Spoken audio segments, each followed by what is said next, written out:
গরমের শুরু, হালকা সুতির জামা, পায়ে স্যান্ডেল আর হাতে একটা কুলফি। কি তাই তো?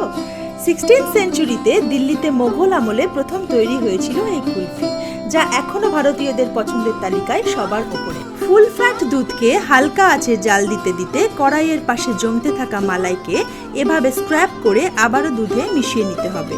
মানে দুধকে ঘন করে 30% করে নিতে হবে।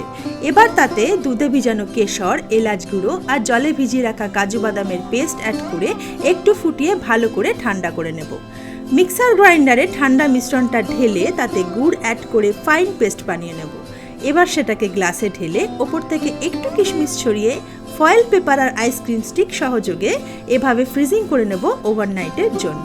চিনি ছাড়া ক্রিমি টেক্সচারের এই কুলফি ছোট থেকে বড় এমনকি ডায়াবেটিক পেশেন্টরাও খাবে চেটেপুটে, কথা দিলাম। ভালো লাগলে একটা কমেন্ট করো and please subscribe my channel.